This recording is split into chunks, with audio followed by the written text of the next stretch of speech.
같이 볼 말씀은 요한복음입니다. 요한복음 4장 1절부터 10절입니다. 요한복음 4장 1절부터 10절 제가 읽고 마지막 10절만 다 같이 읽도록 하겠습니다. 예수께서 제자를 삼고 세례를 베푸시는 것이 요한보다 많다 하는 말을 바리새인들이 들은 줄을 주께서 아신지라. 예수께서 친히 세례를 베푸신 것이 아니요 제자들이 베푼 것이라. 유대를 떠나사 다시 갈릴리로 가실새 사마리아를 통과하여야 하겠는지라. 사마리아에 있는 수가라 하는 동네에 이르시니 야곱이 그 아들 요셉에게 준 땅이 가깝고 거기 또 야곱의 우물이 있더라. 예수께서 길 가시다가 피곤하여 우물 곁에 그대로 앉으시니 때가 6시쯤 되었더라. 사마리아 여자 한 사람이 물을 기르러 왔으며 예수께서 물을 좀 달라 하시니 이는 제자들이 먹을 것을 사러 그 동네에 들어갔음이러라. 사마리아 여자가 이르되 당신은 유대인으로서 어찌하여 사마리아 여자인 나에게 물을 달라 하나이까 하니 이는 유대인이 사마리아인과 상종하지 아니함이로라. 10절 같이 읽겠습니다. 예수께서 대답하여 이르시되 내가 만일 하나님의 선물과 또 내게 물 좀 달라 하는 이가 누구인 줄 알았더라면 내가 그에게 구하였을 것이요 그가 생수를 내게 주었으리라. 아멘. 네, 오늘 목요일의 말씀 제목은 열매 맺는 방법입니다. 여러분 2023년 이제 12월이 얼마 남지 않았죠. 2023년 생각할 때 여러분 열심히 여러분들이 1년 동안 노력했는데 여러분의 삶에 어떤 열매가 없다면 얼마나 기운이 빠집니까? 그죠? 우리 신앙에서도 우리의 삶에서도 실제 어떤 열매가 있기를 하나님이 진정으로 원하십니다. 그래서 오늘 하나님께서 어떻게 예수님이 또 예수님의 제자들이 어떻게 열매를 맺었는가 그 열매 맺는 방법을 보여주고자 하십니다. 왜냐하면 예수님 자신도 스스로 이렇게 열매를 맺으신 분이 아니기 때문에 그래요.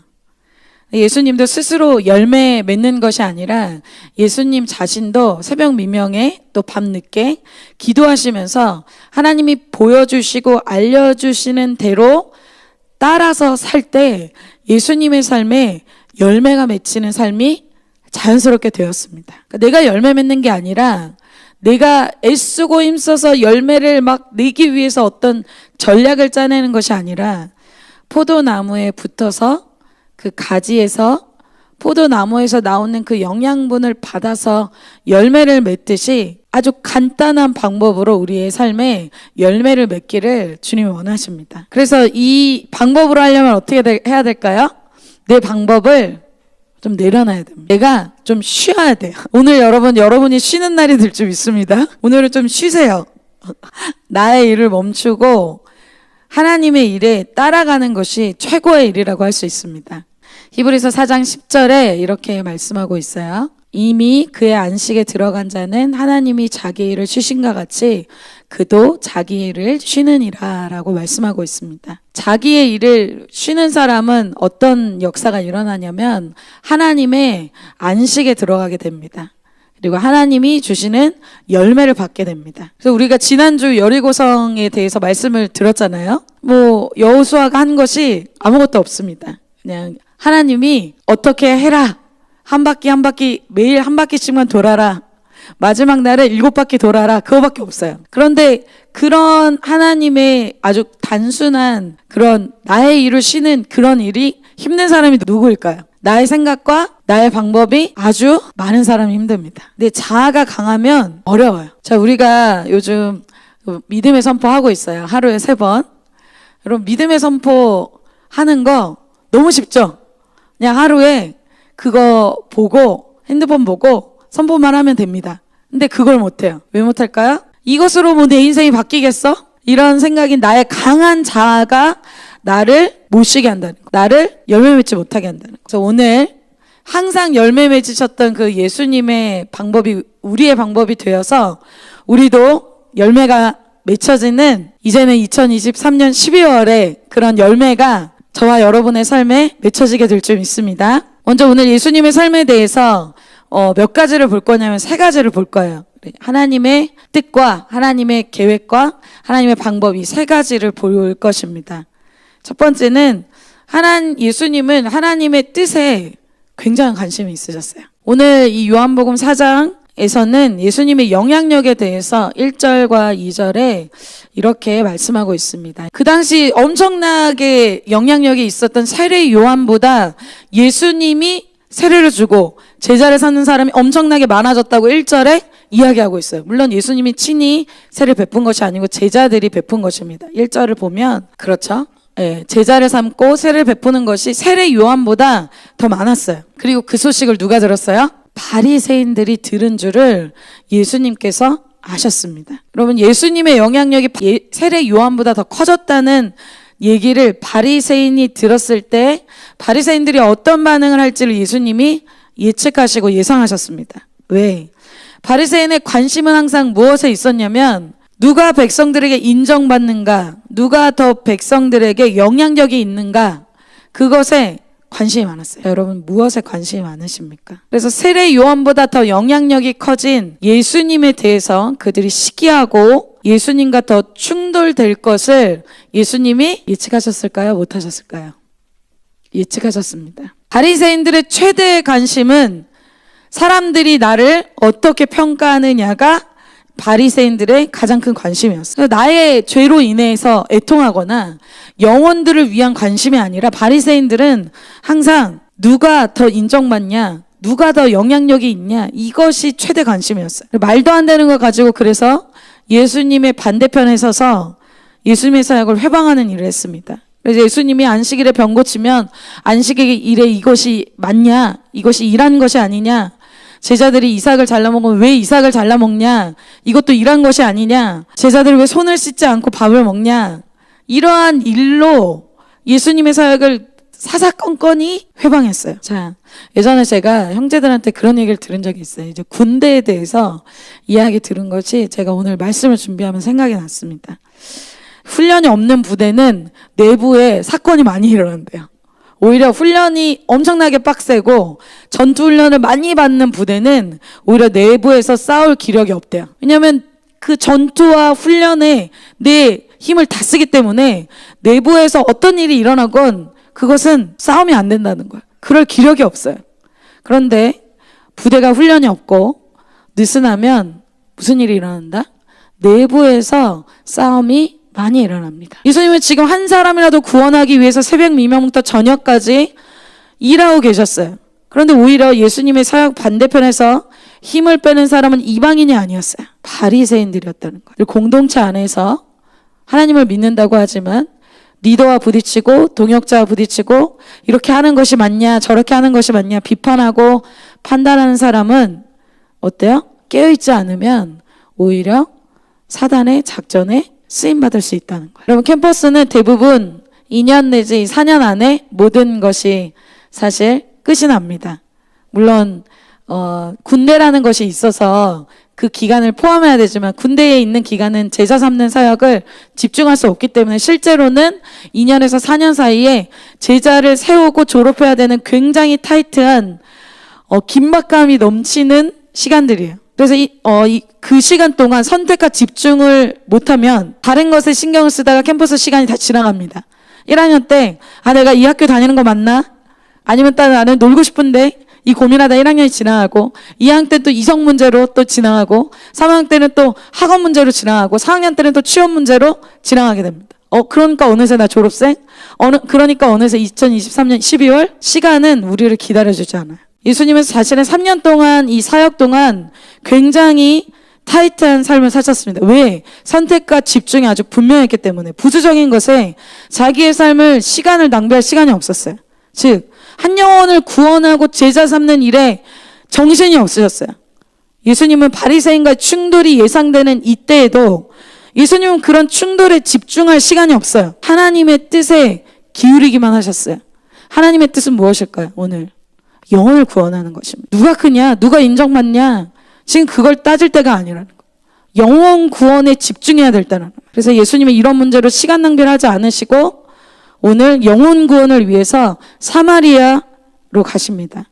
그래서 오늘 예수님이 사마리아로 가시는 것은 예수님이 또한 계획한 것이 아니라 아까 서론에 얘기한 것처럼 하나님의 계획이었습니다. 일반적인 유대인은 사마리아를 통과하지 않습니다. 그렇기 때문에 이것이 하나님의 계획이에요. 특별한 경우라는 거죠. 오늘 예수님이 가시는 사마리아가 하나님의 계획인 것을 말씀 9절에서 볼 수 있습니다. 3절과 4절입니다. 영문도 보여주세요. 유대인들이 가지 않는 사마리아를 반드시 가야 되겠다 말씀하셨어요. 왜? 예수님이 확실하게 사마리아로 하나님께서 가라고 하셨기 때문에 그곳에 가야 된다는 거죠. 요한복음 5장 19절에 예수님의 이 계획자는 방법을 이렇게 얘기하고 있어요. 요한복음 5장 19절입니다. 그러므로 예수께서 그들에게 이르시되 내가 진실로 진실로 너에게 이르노니 아들이 아버지께서 하시는 일을 보지 않고는 아무것도 할 수 없나니. 아무것도 할 수 없대요. 단 하나도 할 수 없대요. 그럼 오늘 사마리아로 가는 것은 아버지께서 보여주신 것이겠죠. 아버지께서 행하시는 그것을 아들도 그와 같이 행하느니라. 이것이 예수님의 움직이는 기준입니다. 그리고 예수님의 기도 내용이죠. 예수님은 기도할 때 하나님 보여주시는 것이 있다는, 예수님이 기도할 때 알려주시는 것이 있다는 거예요. 그럼 우리는 기도할 때 무엇이 있을까요? 우리 잘하는 기도가 있잖아요, 여러분. 하나님께 기도 제목 가지고 기도 제목 막 읽으면서 막 외치면서 막 기도해요.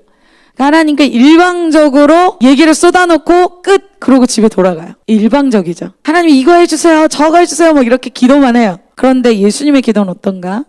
내가 일방적으로 기도하는, 하나님께 얘기만 하고 쏙 돌아가는 것이 아니라 예수님이 얘기도 하시고 하나님이 말씀도 하시고 하나님이 보여주시는 것도 있다는 거예요. 근데 여러분 이런 얘기를 들을 때 예수님이니까 예수님의 기도는 그렇죠. 그런 생각을 많이 합니다. 그런데 예수님만 이 기도를 할 수 있다고 보여주시고 알려주신 것이 아니에요. 예수님이 요한복음 14장 12절에 이렇게 말씀하고 계십니다. 이것이 여러분에게 믿음으로 들어왔으면 좋겠어요. 아멘. 자, 너희에게 이르노니 나를 믿는 자는, 여러분 예수님 믿으세요? 예수님을 믿는 자는 어때요? 내가 하는 일을 그도 할 것이요. 내가 하는 일, 예수님께서 하신 일을 여러분도 할 수 있다는 것입니다. 또한 어떻대요? 그보다 큰 일도 하리니. 여러분 아멘이십니까? 예수님만 그렇게 하고 예수님만 기도할 때 보고 예수님만 듣고 그런 것이 아니라 너희도 나를 믿는 자는 내가 하는 일을 너희도 할 수 있다고 말씀하고 있어요. 예수님이 그것을 보고 듣고 하기 위해서 어때요? 새벽 미명에 저녁에 기도하셨다는 거예요. 그냥 기도 시간 채운 게 아니에요. 기도할 때 보여주시고 알려주시는 것이 있기 때문에 기도하는 거예요. 자, 그래서 예수님을 믿었던 베드로도 이렇게 기도할 때 보여주시고 알려주시는 것이 있었습니다. 사도행전 11장 4절부터 7절에 이렇게 얘기하고 있어요. 베드로가 그들에게 이 일을 차례로 설명하여 이르되 내가 요빠시에서 기도할 때에, 베드로가 기도할 때 황홀한 중에 뭘 봤어요. 뭘 들었어요. 여러분 이것을 보시면 돼요. 황홀한 중에 환상을 보니 무엇이 보였어요? 큰 보자기 같은 그릇에 내 귀에 매어 하늘로부터 내려 내 앞까지 드리워지거늘 뿅 봤더니 6절에 이것을 주목하여 보니 땅에 네 발 가진 것과 들짐승과 기는 것과 공중에 나는 것들이 보이더라. 이건 다 부정한 음식으로 먹지 말라는 거였어요. 그것이 눈에 보였어요. 7절 들으니 소리가 났어요. 들었죠? 기도할 때 보고 들었어요. 내게 이르되 베드로야 일어나 잡아먹어라 하거늘. 자, 이것은 이 안에 부정한 음식들은 그들이 거룩하게 여기지 않았던 이방인들을 얘기해요. 이방인들의 구원, 이 고넬료로 시작해서 이방인의 구원이 이제 시작되었다는 것을 주님이 보여주시고 듣게 해주신 거예요. 자, 기도할 때 우리에게도 이런 역사가 일어날 좀 있습니다. 저도 말씀을 준비하면서 지난 학기 제가 이 말씀 본문으로 하나님이 말씀 전하게 하셔서 굳이 전도했던 것이 기억이 났어요. 그래서 캠퍼스에서 굳이 전도해서 제가 원하는 때가 아니라 하나님 때에 가서 열매를 맺었던 것이 떠올랐습니다. 그리고 제가 캠퍼스 때 여러분처럼 학생일 때 기억나게 하신 지난번에 웨이메이커 때도 얘기했지만 캠퍼스 때 훈련 받을 때 여러분 정말 시간이 없잖아요. 여러분 그쵸? 훈련 받으면 정말 시간이 없습니다. 그럴 때 제가 저는 이제 과제가 저도 굉장히 많았는데 과제를 할 때 저는 이제 디자인을 해야 되는 것들이 되게 많았어요. 그래서 그때 훈련 받을 때 너무 훈련 이동 거리도 심해서 아침에 제가 이제 지금 운전면허 시험장이 그쪽에 살았는데 제가 서울에 가려면 제 기억으로 5시 반인가 6시 반인가는 출발해야 했었어요. 왜냐하면 제가 서울에 이 센터에 가서 큐티를 들어야 됐기 때문에 그렇게 이동을 했었어요. 그리고 나서 이제 학교가 끝나면 항상 그 센터에서 모임을 하고 집에 들어오면 굉장히 늦었겠죠. 그리고 콜트를 결국은 하게 됐는데도 한 11시쯤 항상 그 과제를 시작했어요. 그러니까 제 실제 과제할 시간은 아침에 큐티하고 이제 훈련받고 수업 듣고 이제 또 훈련받고 11시쯤 됐어요. 그래서 그렇게 되면 여러분 시간이 부족하잖아요. 그래서 디자인을 하시는 분들은 알겠지만 창의적인 디자인이 안 나오면 사실 뭐 시간은 10시간이고 11시간이고 그냥 지나갑니다. 근데 하나님께서 참 많은 제가 이걸 준비하면서 생각나게 하셨어요. 매번은 아니에요. 매번은 아닌데 하나님께서 기도할 때 어떤 이제 포스터를 만들어야 되는 그 주제가 있었는데 그 포스터의 모습을 이렇게 보여주시는 거야. 포스터 이렇게 만들어. 그래서 포스터를 거의 1시간도 안 돼서 다 만들었어요.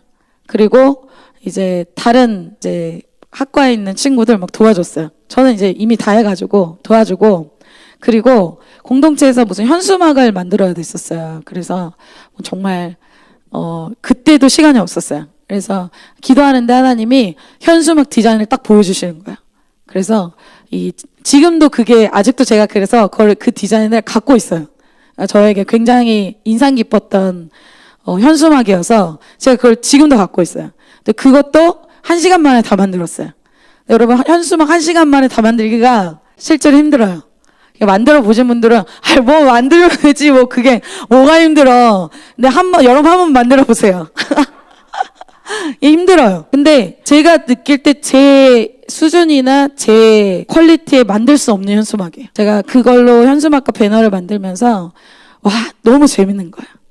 하나님이 보여주시고 알려주시고 그거대로 그냥 하니까 내 과제나 내가 이렇게 훈련받는 거나 이게 너무 익사이팅한 거야. 그것이 기억에 남습니다. 그리고 보여주신 거잖아요. 그리고 들려주신 거 캠퍼스에서 이제 주님과 계속 교제하면서 캠퍼스에서 있었죠. 그래서 이렇게 강의를 교수님이 딱 시작하면 그 강의 화이트보드를 딱 보면서 이제 바로 기도를 마음속으로 이제 시작합니다. 하나님 오늘 이 강의 정말 듣고 한 번에 마스터하게 해주세요. 막 그 기도부터 해서 머리가 되고 꼬리가 되지 않게 해주세요. 막 그런 막 기도를 하고 이제 수업이 끝나면 이제 밥을 먹으러 갈 때도 이제 하나님과 계속 교제하는 그런 시간을 굉장히 많이 가졌어요.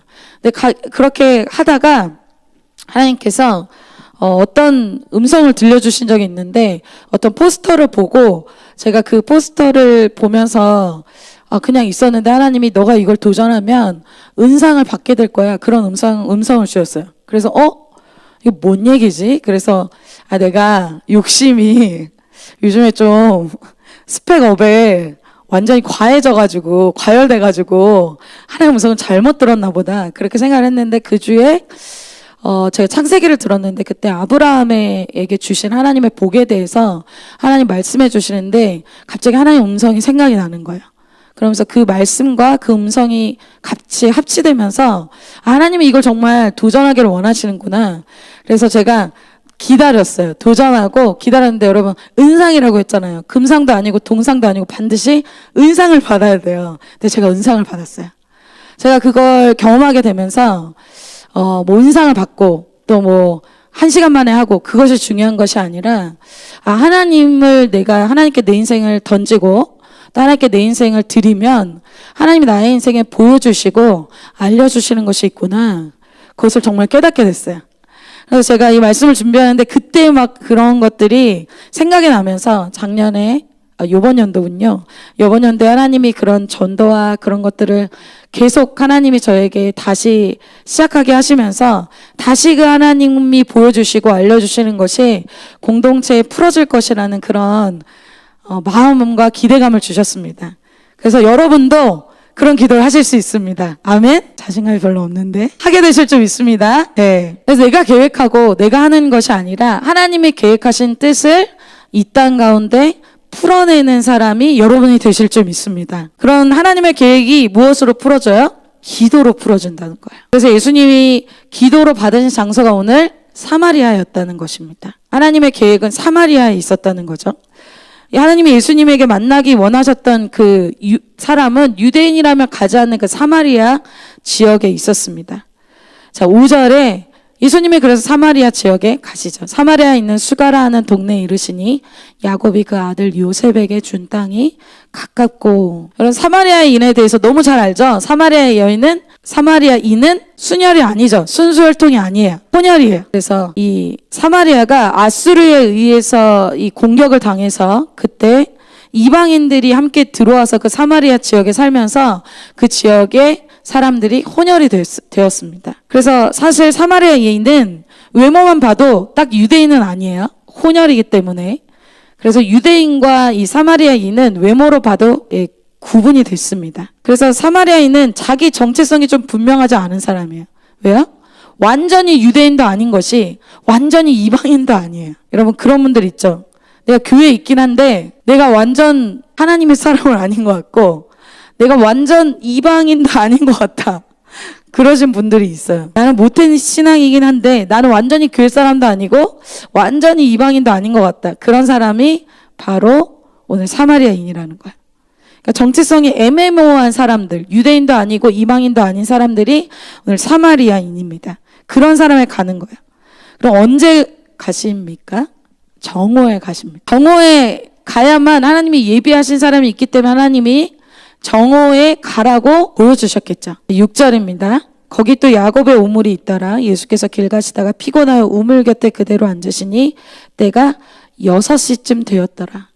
이거 유대인의 시간이죠. 유대인의 시간 플러스 6을 하면 우리의 시간이 됩니다. 이 시간은 정오예요.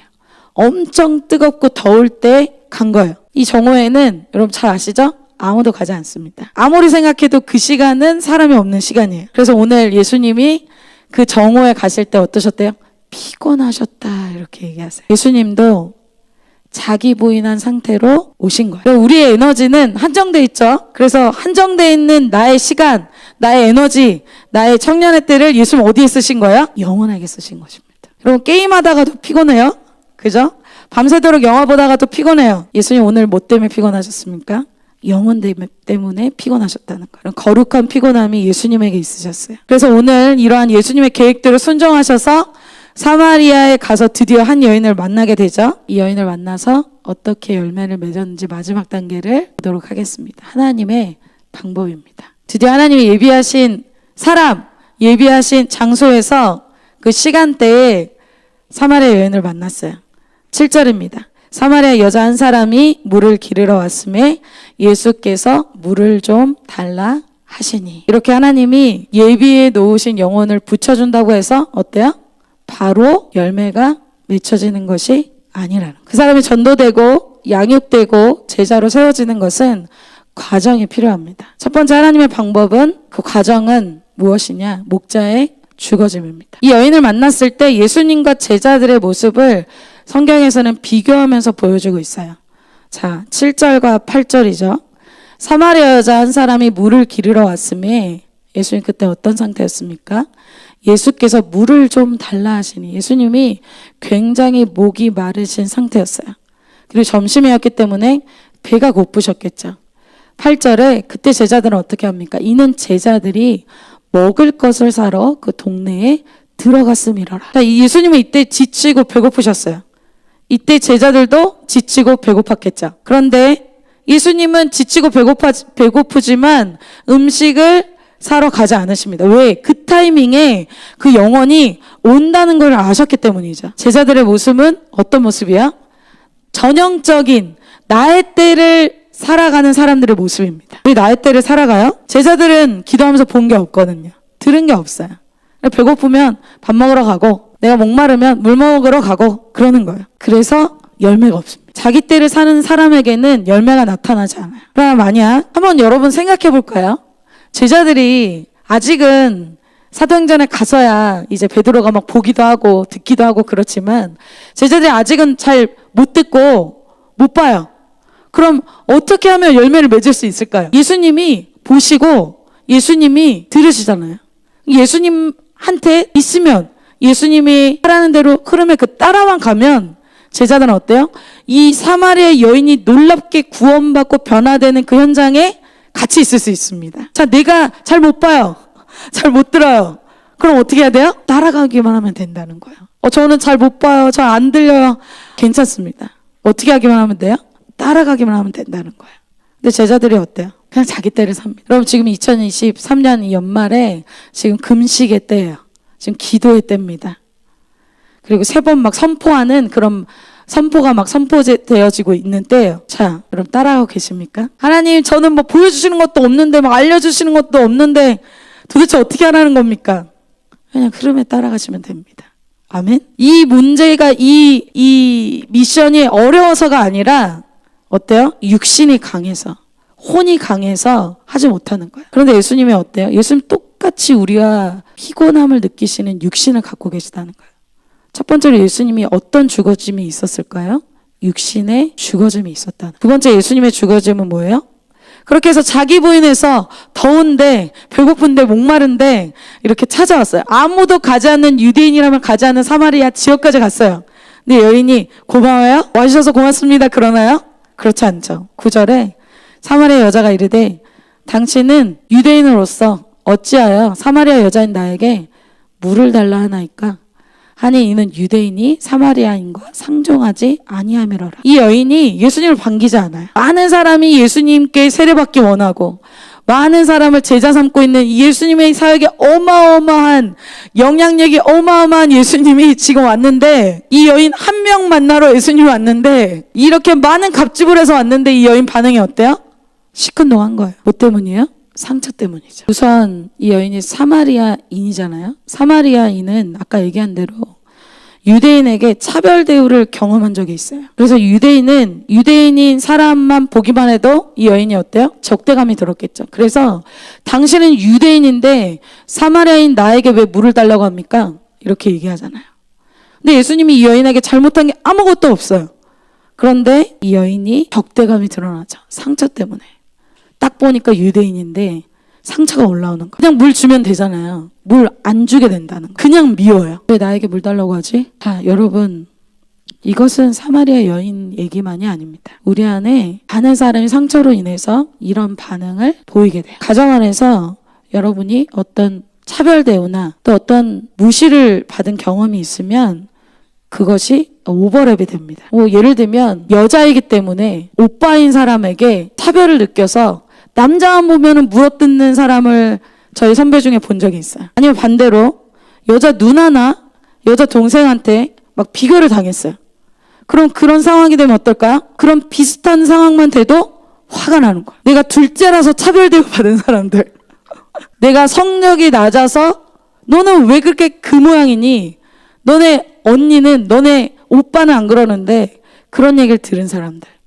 어때요? 조금만 비교하는 분위기만 돼도 확 뒤집어져요. 이러한 경험 때문에, 상처 때문에 내 안에 내가 원하지 않는 강한 반응이 나타난다는 거예요. 이 여인은 동네 사람을 만나기 싫어서 지금 이 정오에 온 것이에요. 사람을 만나고 싶어 하지 않은 이유가 뭘까요? 동네 사람에게 상처를 받았기 때문에. 상처가 생기면 여러분 자연스럽게 방어하게 돼요. 동네 사람들에게 버림받았던 느낌을 이 여인이 받았기 때문에 그녀는 이제 동네 사람들을 만나고 싶어 하지 않아요. 아버지에게서 또 어머니에게서 어렸을 때 버림받은 어떤 느낌을 받은 사람은 어떨까요? 꼭 버림받은 건 아니에요. 내가 뭐 다른 집에 막 버림받은 것도 아닌데 내가 혼자 있었고 내가 혼자 어려움을 겪었고 그런 사람에게는 마음에 거절감의 상처가 있어요. 고아의 영이 있어요.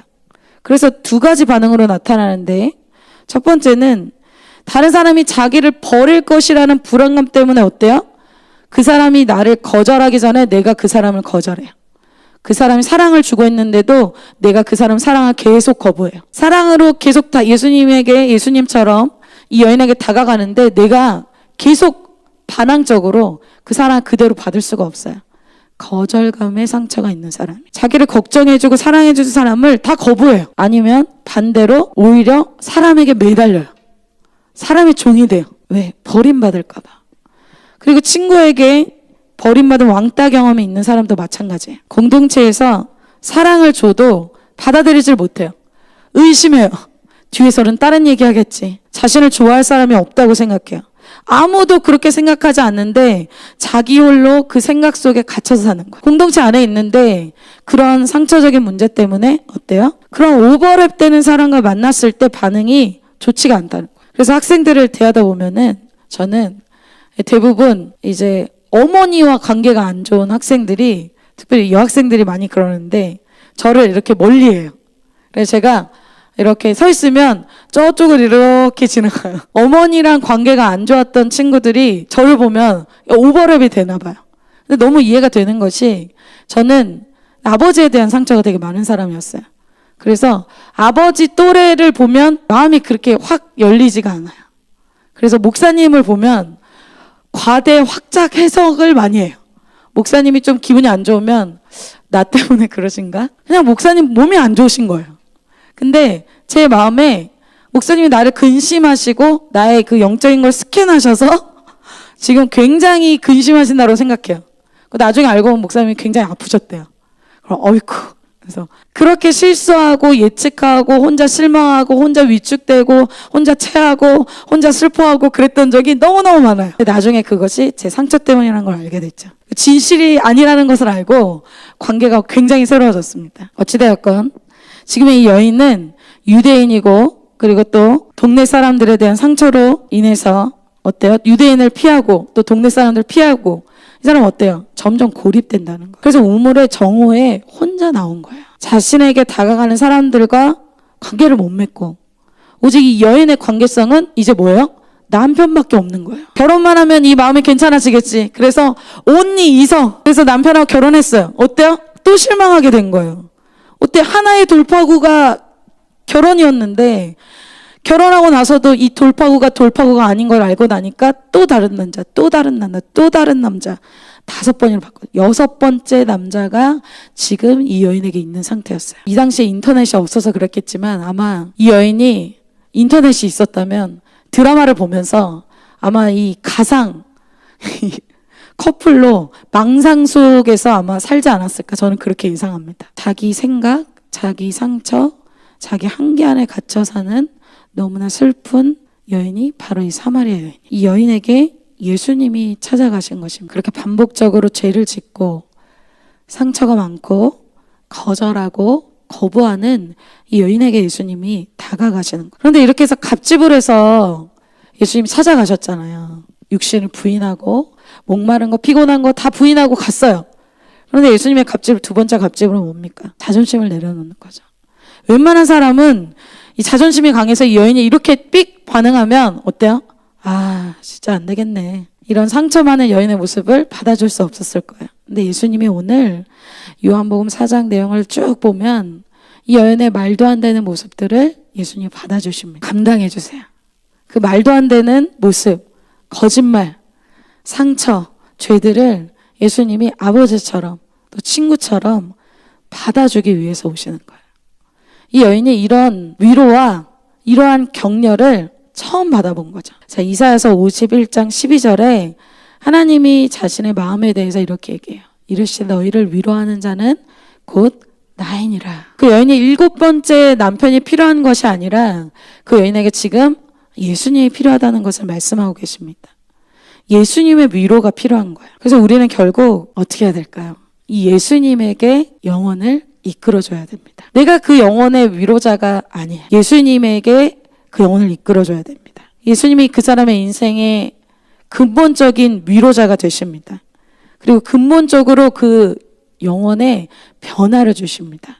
마지막으로 그 여인에게 예수님이 가장 필요한 것을 주시는데 그것이 바로 생수입니다. 이 여인은 내 인생이 새롭게 되기 위한 인생 방법으로 찾아낸 것이 뭐였어요? 마지막 인생의 보루. 뭐예요? 나의 마음에 맞는 남편만 만나면 나의 인생은 모든 것이 해결된다라고 믿었어요. 그래서 남편 한 가지 얻기 위해서 여러분, 이 여인이 동네 모든 사람을 희생했잖아요. 이 남편 하나만 얻으면 나는 동네 사람들이 다 나를 외면한다 해도 나는 이것만 있으면 된다. 여러분이 생각하는 남편이 무엇입니까? 모든 관계를 다 접을 정도로, 포기할 정도로 그렇게 해서 선택한 그 남편이 6번째였는데조차 어때요? 완전 실패한 거예요. 여러분, 예수님이 우리에게 지금 알려주시는 것이 있어요. 우리에게 남편이 무엇이든지, 여러분의 남편은 무엇입니까? 좋은 학교, 멋진 이성, 결혼을 하면, 돈을 많이 넉넉하게 돈이 생기면 나의 삶은 행복할 것이라고 생각해요. 제가 중독 강의를 준비하면서 서울대 20년차 교수님의 이런 고백을 들으면서 참 그렇다라는 생각을 했어요. 서울대에 합격하고 6개월 동안만 기뻤대요. 그 다음에 우울증이 찾아왔대요. 이 우울증이 해결이 안 돼서 카이스트 들어갔는데, 카이스트 들어가서 6개월 동안 기뻤는데 또 우울증이 찾아왔대요. 여러분, 우리의 인생에 어떤 학벌, 여러분 안 좋은 학교 가라는 게 아니에요. 좋은 학교 가셔도 좋아요. 그러나 여기서 말하는 것은, 세상의 것은 우리의 인생에 목마름을 준다는 것입니다. 남편을 6번째 두고서도 목마르다는 것. 무엇을 얘기해줘요? 예수님이 너의 목마름은 그걸로 채워지는 것이 아니다라는 것을 보여주시는 거예요. 그녀에게 남편이 아니라 무엇이 필요할까요? 10절에 정답을 얘기해주고 계세요. 한번 다 같이 한번 읽어보겠습니다. 시작. 예수께서 대답하여 이르시되 내가 만일 하나님의 선물과 내게 물 좀 달라는 이가 누구인지를 알았더라면. 아멘. 그녀의 인생이 너가 알았더라면 그렇게 얘기하시는 게 있어요. 모르는 게 있다는 거예요. 그녀의 인생에. 뭘 몰라요? 하나님의 선물과. 그녀가 하나님을 믿는다고 하고 예배한다고 하는데 그녀는 사실 마음에 구원의 확신이 없어요. 영생이 없는 거예요. 그럼 오늘 밤이라도 죽었을 때 여러분 천국에서 눈 뜰 걸 확신하세요? 그런 구원의 확신이 이 여인에게 없던 거예요. 또 내게 물 좀 달라는 이가 누구인지를 알았더라면. 예수님에 대해서 이 여인이 실제로는 인격적으로 모른다는 것이죠. 자, 사마리아인으로서 그녀가 하나님을 믿는다고 하지만 첫 번째는 구원의 확신이 없어요. 두 번째는 당연히 예수님을 모르죠. 예배도 드리고 실제로 하나님도 알지만 실제로 알아야 할 것을 모른 채 있다는 거예요. 여러분, 저도 22살 때까지 이렇게 살았어요. 교회는 다녔어요. 예배는 드렸습니다. 찬양하면서 눈물도 흘렸어요. 봉사도 많이 했어요. 그런데 예수님은 몰랐어요. 천국에 대한 확신도 없었어요. 사과에 나오죠. 호화로운, 요즘에 제가 그 비유를 많이 하는데, 호화로운 여객선 안에서 이미 다 지불이 된 음식, 식당, 뷔페 쫙 먹을 수 있는 그 배값에 그것이 다 포함된 그 배에 내가 타고 있으면서도 어때요? 나는 그 뷔페를 못 먹고 그냥 빵 한 조각 먹고 있는 거예요. 교회 안에서 예수님이 주시고자 하시는 천국 영생, 그리고 죄사함, 이 풍성한 많은 것이 있는데도 교회 안에서 아무것도 못 누리고 살았어요. 그냥 종교적으로 프로그램을 따라 사니까 어때요? 지루한 거, 재미없는 거. 그래서 20살 때 교회를 떠났어요. 그리고 엄청 매맞고 다시 돌아왔어요. 그때 예수님을 감격적으로 만났습니다. 이 여인은 생수를 맛본 경험이 없어요. 자, 그것을 사도행전에서 이렇게 설명해요. 사도행전 2장 38절이에요. 다 같이 한번 읽어보겠습니다. 시작. 베드로가 가로되 너희가 회개하여 각각 예수 그리스도의 이름으로 세례를 받고 죄사함을 얻으라. 그러면 성령을 선물로 받으리니. 아멘. 여러분, 성령은, 생수는 성령을 의미해요. 그 생수를 맛본다는 건 어떤 의미예요? 내가 죄사함을 경험했다는 거야. 근데 제 1대라는 양떼가 그걸 물어보더라고요. 간사님, 저는 회개 엄청 많이 해요. 저 회개 엄청 많이 했어요. 그런데 구원의 확신이 왜 없을까요? 이렇게 물어봤어요. 그래서 제가 대답해 줬어요. 네가 말한 회개는 회개가 아닌데, 죄사함이 아닌데, 그것은 뉘우침이야. 오늘 하나님께 막 죄송했다고 막 얘기해요. 내일 또 그 죄로 죄송했다고 얘기해요. 막 눈물도 흘려요. 하나님 잘못했습니다. 죄송합니다. 그건 뉘우침이에요. 죄사함이 아니에요. 정말 회개하면 어때요? 죄사함을 얻게 될 때 어때요? 성령을 선물로 받게 된다는 거예요. 성령은 무엇을 주십니까? 구원의 확신을 주십니다. 구원의 확신이 왜 없어요? 죄사함을 실제로 경험하지 않았고. 여러분, 교회를 다녀도 생수를 경험하지 않을 수 있다는 거예요. 저는 이 얘기를 23살 때 저희 교회 와서 들었어요. 그럼 내가 여태까지 한 번도 회개를 해본 적이 없구나. 그래서 내가 천국 갈 확신이 없었구나. 여러분, 이 이야기는 여러분의 인생에 매우 중요합니다. 우리가 죄사함을 받을 때 생수, 성령을 경험하게 돼요. 즉, 교회 안에서 가장 경험해야 되는 건 무엇일까요? 바로 예수님을 만나서 나의 죄를 용서하시는 그 죄사함을 경험해야 된다는 거예요. 죄사함을 체험하면 우리의 삶이 성령으로 가득 채워져요. 여러분 죄사함 경험했을 때 어땠어요? 그냥 기뻤죠? 그냥 즐거웠죠? 그냥 미친 사람처럼 웃고 다녔죠? 왜? 성령이 내 안에 가득 채워졌기 때문에 그 성령님 때문에 내가 기쁜 거예요. 그렇다면 이 여인의 죄는 무엇일까요? 바로 예수님 대신 남편이라는 우상을 둔 거예요. 그래서 예수님은 나중에 오늘 읽지 않았지만 남편을 불러오라고 이야기하십니다. 오히려 이 남편의 문제가 이 여인의 인생에 돌파구를 주는 것이 아니라 이 여인의 인생을 막고 있는 존재라는 것을 알려주길 원하신다는 거예요. 여러분 이것이 여러분들에게 영으로 들리시기를 축복합니다. 이 여인은 이것이 자기의 인생의 돌파구인 줄 알았어요. 그런데 어때요? 이 여인의 인생을 예수님께 가는데 막고 있는 큰 우상이자 걸림돌이었다는. 그동안 남편이 5번째 바뀌었는데 그 여인은 이걸 몰랐어요. 계속 반복하고 실패하면서도 죄가 그녀의 눈을 가린 거예요. 그 사람의 눈을 가린 거예요. 여러분 작년에 어려웠던 문제, 재작년에 어려웠던 문제, 학생 때 어려웠던 문제, 학사 때 또 어렵고 1학년 때 어려웠던 문제, 4학년 때 또 어렵고 그런 사람 많이 봅니다. 예레미야 2장 13절 내 백성이 2가지 악을 행하였나니 곧 그들이 생수의 근원되는 나를 버린 것과 스스로 웅덩이를 판 것인데 그것은 그 물을 가두지 못할 터진 웅덩이들. 여러분 우리가 터진 웅덩이들을 얼마나 많이 팝니까? 저녁마다 미디어를 파고 저녁마다 가상세계에서 파고 저녁마다 음란물을 보면서 저녁마다 하나님 대신 하나님의 임재 대신 다른 많은 가상세계 이성들로 가상세계의 쾌락들로 우리가 얼마나 많은 터진 웅덩이들을 매일 밤마다 파고 있습니까? 그 물은 저장되지 않은 터진 웅덩이다 라고 말씀하고 있어요. 예수님 대신 다른 것을 찾은 것이 그 사람의 죄였다는 것입니다. 그런데 오늘 예수님은 이 여인을 정죄하기 위해서 오신 게 아니에요. 예수님이 그녀에게 오신 이유는 용서해 주기를 원해서 오신 것입니다. 남편이 아니라 여러분 다른 환경이 바뀌어서가 아니라 어떤 것? 우리가 회개할 때 우리의 인생이 새로워질 수 있습니다. 이 여인이 이 생수를, 이 죄사함, 이 용서, 이 치유를 경험할 때 이 여인이 물동이를 버려두고 완전히 다른 인생으로 변화되게 되죠. 예수님이 주시는 풍성함과 목마르지 않는 이 생수를 이 여인이 경험했기 때문입니다. 여러분 그런 회개를 여러분의 인생에 경험하게 되시기를 축복합니다. 결론이에요. 오늘 우리의 인생에 열매 맺는 방법을 봤어요. 2가지로 생각할 수 있죠. 예수님 편에서는 예수님의 뜻과 계획을 또 방법을 내려놓을 때 하나님의 방법과 계획대로 따라갈 때 열매를 맺게 됐습니다. 자, 그리고 이 여인의 삶도 마찬가지죠.